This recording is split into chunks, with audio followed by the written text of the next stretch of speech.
दोस्तों, आपने जो अभी वीडियो देखी, यह वीडियो एक चुड़ैल की बताई गई है।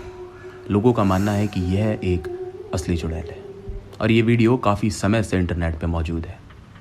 लेकिन यह एक असली वीडियो है या नहीं, ये तो मुझे नहीं पता। लेकिन इतना ज़रूर पता है कि जिस तरीके की हरकतें इस वीडियो में दिखाई गई हैं, एक चुड़ैल ठीक ऐसे ही हरकतें करती है। ऐसे ही एक चुड़ैल की कहानी लेकर आया हूँ मैं आज आप लोगों के लिए। कहानी सुनने से पहले अगर आप लोगों ने ये चैनल सब्सक्राइब नहीं किया है तो अभी चैनल सब्सक्राइब कर बेल आइकन ऑल करें। और दोस्तों, अगर आपके पास भी ऐसा ही कोई डरावना किस्सा मौजूद है तो आप मुझे शेयर कर सकते हैं मेरे इंस्टाग्राम चैनल पर। मेरे इंस्टाग्राम चैनल का लिंक मिलेगा आपको डिस्क्रिप्शन में। मैं आपकी कहानियाँ ज़रूर पढ़ूँगा।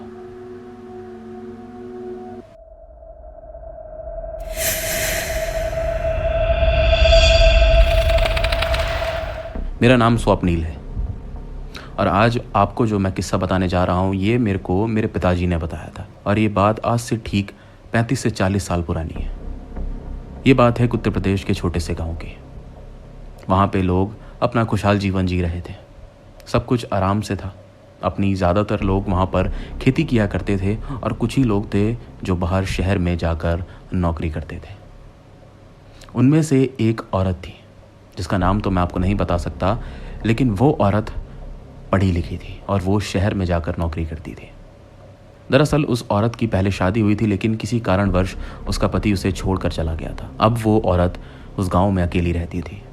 वो अपना पूरा घर अकेले ही संभालती थी और बाहर शहर में जाकर नौकरी करती थी। ज़्यादातर उसका मतलब गांव वालों से रहता नहीं था, क्योंकि वो सुबह जाती थी और शाम को आती थी। लेकिन उसी बीच गांव में कुछ लोग ऐसे मौजूद थे जो उस औरत को पसंद नहीं करते थे। उन्हें पसंद नहीं था कि वह एक औरत अकेली गांव से बाहर जाती है नौकरी करने के लिए। बहुत अजीब बात थी, लेकिन यह सच था कि कुछ गांव के लोग उसे पसंद नहीं करते थे। उसको वो गंदे स्वभाव की औरत भी बताते थे। कई बार उन लोगों की उस औरत से लड़ाई तक भी हुई, लेकिन वो औरत सच में बहुत सुलझी हुई स्वभाव की थी। लेकिन वो लोग तब भी उसको बिल्कुल पसंद नहीं करते थे। ऐसे ही एक दिन गांव के कुछ लोग उस गांव के सरपंच के पास पहुंचे और उन्होंने उस गांव के सरपंच से बोला कि सरकार, वो औरत जो पढ़ी लिखी औरत है वो कुछ ठीक नहीं है। उन लोगों ने सरपंच से शिकायत करी कि हमने उस औरत को एक अजीब सी औरत के साथ खड़े हुए देखा। हमने जब उसे ध्यान से देखा तो हमें समझ नहीं आया, लेकिन जब हम करीब गए कि वो पढ़ी लिखी औरत जिससे वो बात कर रही थी वो दरअसल एक चुड़ैल थी। उसके पैर दोनों हवा में थे और उसका शरीर ऐसा था कि उसके शरीर से आप आर पार देख सको। उन्होंने ऐसी कुछ शिकायत उस सरपंच से करी, लेकिन सरपंच ने उस समय उन लोगों से कुछ नहीं बोला। वो लोग कहते रहे कि सरकार, इसको कोई सजा दो या तो इसको गांव से बाहर निकाल दो, क्योंकि ये हमारे गांव के लिए ठीक नहीं है। सरपंच ने बोला ठीक है, मैं देखता हूँ हमें क्या करना चाहिए। सरपंच ने उस समय तो कोई फैसला नहीं सुना, लेकिन लोग इस बात पे भी चुप नहीं रहे। उसके कुछ दिनों बाद कुछ और लोग गांव के सरपंच के पास फिर उस औरत की शिकायत लेकर पहुंचे। उन्होंने इस बार सरपंच से बोला कि हमने इस बार उस पढ़ी लिखी औरत को हवा में उड़ते हुए देखा। उसने काले रंग की साड़ी पहनी थी और वो उसी औरत के साथ हवा में उड़ के ना जाने कहाँ जा रही थी। उन लोगों ने सरपंच से ये कहा कि हमें तो लगता है वो औरत भी चुड़ैल बन चुकी है। अगर ऐसा रहा सरपंच साहब तो वो हमारे गांव को तबाह कर देगी, नाश कर देगी। लेकिन उस दिन सरपंच सोच में पड़ गया और उसने एक ऐसा फैसला सुना दिया जो बहुत ही ज़्यादा भयानक था। सरपंच ने उसी समय उस औरत को जिंदा जलाने की बात कही। गांव के कुछ लोग और भी आए और उन्होंने बोला कि आप इतना क्रूर फैसला कैसे ले सकते हो, उस औरत को गांव से बाहर निकाल दो। लेकिन ऐसा फैसला लेने की क्या ज़रूरत है। लेकिन तभी बाकी लोगों ने यह बोला कि अगर ये किसी दूसरे गांव भी गई तो वहां जाकर भी ये तबाही मचाएगी, इसके लिए तो इसका मर जाना ही बेहतर है। सरपंच ने उन लोगों की बात सुनी और उस औरत को जिंदा जलाने के लिए कहा। और अगले सुबह उस औरत को बिना कुछ बताए उसके घर के ठीक बाहर निकालकर जिंदा जला दिया गया। दिल को दहला देने वाला ये वाकया था, लेकिन उस औरत को भी नहीं पता था कि उसके साथ ऐसा क्यों किया जा रहा है। वो बेचारी निर्दोष औरत, उसको जिंदा जला दिया गया। गांव के कुछ लोगों ने रोकने की बहुत कोशिश करी। वो चाह रहे थे कि ऐसा फैसला ना हो, उस औरत की जान बच जाए, लेकिन हुआ वही जो सरपंच का फैसला था। इस हरकत के बाद वो लोग बहुत खुश थे जो उस औरत से चिढ़ते थे। इस हादसे के करीब 2 महीने तक तो ऐसी कोई वाकया नहीं हुआ, सब कुछ ठीक रहा। लेकिन 2 महीने बाद एक ऐसी घटना गांव वालों के सामने आई जिसे देख गांव वालों के होश उड़ गए। ठीक बड़ी दोपहर में गांव के बीचों बीच गांव का सरपंच बहुत ही बेदर्दी से मारा गया। अचानक गांव के सारे लोग गांव के बीचों बीच इकट्ठे हो गए, क्योंकि उन्हें वहां से बहुत जोर से किसी की चिल्लाने की आवाज़ आ रही थी। और जब वो वहां पे इकट्ठे हुए तो उन्होंने एक ऐसा दृश्य देखा जिसे देख उनके होश उड़ गए। उन्होंने देखा कि गांव का सरपंच हवा में लटका हुआ है, और वो इतनी ऊंचाई पे लटका हुआ है, ना ही किसी का हाथ पहुंच सकता है, ना ही कोई डंडी। वो हवा में इस तरीके से लटका हुआ है जैसे मानो किसी ने उसको ऊंची दीवार पे बांध दिया हो, लेकिन वहां पे ऐसी कोई चीज़ नहीं थी। वो हवा में झूलता हुआ सबको दिखाई दे रहा था, लेकिन ना ही वो आंख खोल रहा था, ना ही कुछ बोल रहा था। एकदम चुपचाप से वो लटका हुआ कि उसी बीच अचानक से वो ऊपर से गिरा और नीचे ज़मीन पे आके लगा। और जब गांव वालों ने उसको देखा तो वो मर चुका था। गांव वालों के होश उड़ गए कि आखिरकार ऐसा हुआ कैसे, अचानक से सरपंच कैसे मर गया। लोग उसे देखने गए कि तभी वहाँ पर लोगों को एक आवाज़ सुनाई दी, और वो आवाज़ ऐसी कि पूरे गांव वाले उस आवाज़ को बखूबी तरीके से जानते थे और पहचानते भी। वो आवाज़ ये थी कि अब एक एक करके गांव के सारे लोग मारे जाएंगे। और जब ये आवाज़ लोगों ने सुनी तो सब पहचान गए कि ये उसी पढ़ी लिखी औरत की आवाज़ है। ये आवाज़ सुनने के बाद जो दहशत गांव में बची वो अलग ही थी। सरपंच को वहीं छोड़ सब लोग वहां से भाग गए। शाम तक सरपंच का शरीर गांव के बीचों बीच पड़ा रहा, लेकिन फिर कुछ लोगों ने हिम्मत कर सरपंच का अंतिम संस्कार किया। लेकिन अब उस गांव में मौत का तांडव शुरू होने वाला था। उस दिन से तबाही की शुरुआत हो चुकी थी।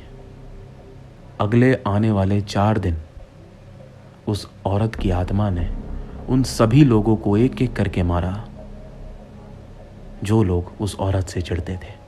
जिन लोगों ने उस औरत की शिकायत उस सरपंच से करी थी, सारे लोग एक एक करके मारे जा रहे थे। कुछ लोग डर के मारे गांव से बाहर भी जाने लगे, लेकिन बाहर जाकर भी उनकी मौत हुई। कि तभी उनमें से एक आदमी ने गांव वालों से कहा कि हम तो बस उस औरत से चिढ़ते थे, उससे नफरत करते थे, इसीलिए हमने उसे मरवाया। हम तो झूठ बोलते थे, ऐसा कुछ भी हमने नहीं देखा था।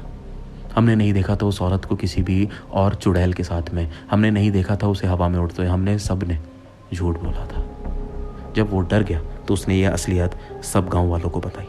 लेकिन अगले दिन उस आदमी की भी मौत हो गई। 4 दिन के अंदर अंदर वो सारे लोग मर चुके थे जो उस औरत के खिलाफ थे। लेकिन अब बात और बिगड़ने वाली थी। अब वो लोग भी मरने शुरू हो गए थे जो उस औरत के खिलाफ नहीं थे। जो उस औरत को बचाना भी चाहते थे वो लोग भी अब मरने शुरू हो गए थे। जब ये चीज़ होने लगी तो गांव वाले समझ गए थे कि एक ना एक दिन अगर ऐसे ही रहा तो पूरा गांव तबाह हो जाएगा। इसलिए वो गांव के लोग एक पंडित के पास गए अपनी सहायता लेकर। वो काफ़ी बूढ़ा पंडित था, इन सब चीज़ों में उसका ज्ञान बहुत ज़्यादा था। गांव वालों ने ये सारी बात जाकर उस पंडित को बताई। पहले तो वो पंडित क्रोध में आया और उसने बोला कि तुमने एक बेकसूर की जान कैसे ले ली। बाद में उस पंडित ने गांव वालों की मदद के लिए हामी भरी। वो गांव में आया, उसने उस मरी हुई औरत की आत्मा से बात करने की कोशिश करी। वो गांव के बीचों बीच बैठा और कोशिश करता रहा कि वो किसी तरह आया और मैं उससे बात करूं। और थोड़ी देर बाद वो औरत की आत्मा आई, और वो सिर्फ आई नहीं, उसने अपना असली रूप भी सभी गांव वालों को दिखाया। लोगों ने जब उसका हुलिया देखा तो सबकी हालत खराब हो गई, क्योंकि उसका पूरा शरीर जला हुआ था और उसकी आंखों की पुतलियां नहीं थी। वो जब आई तो पंडित ने बोला कि जिसको तू मारना चाहती थी, जो तेरे खिलाफ थे, उनको तो तूने मार दिया, अब इन बेकसूरों को क्यों? लेकिन उसने बोला कि मैं अब एक एक कर सबको मारूंगी, मैं किसी को नहीं छोड़ूंगी। जब मैं बेकसूर थी, मुझे मारा गया, तो ये बेकसूर क्यों जीवित रहे? लेकिन पंडित ने बोला कि इनको मत मार, तू बता मैं तेरे लिए क्या ऐसा कर सकता हूँ कि तुझे मुक्ति मिले। लेकिन उसने बोला कि मुझे मुक्ति तभी मिलेगी जब मैं पूरा गांव तबाह कर दूंगी। और वो ये कहकर वहां से गायब हो गई।